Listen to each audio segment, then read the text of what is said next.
So these keys and this card have now seen 2 jails in the state of Missouri. These have seen Macon County and Sheridan County Jail.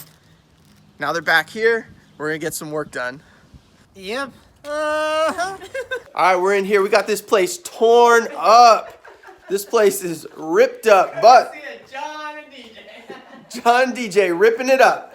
But we now have wire run everywhere downstairs. We got power run upstairs, and we're gonna be pulling plumbing today and tomorrow, and we should have this place plumbed by tomorrow. It's not gonna be this rough. It's still gonna be rough, but we're gonna have power working. We're gonna have water working. We're gonna have it on a lease with an option to purchase. Rent is gonna be super cheap because obviously there's still gonna be a lot of work to be done even after we get the power and water finished.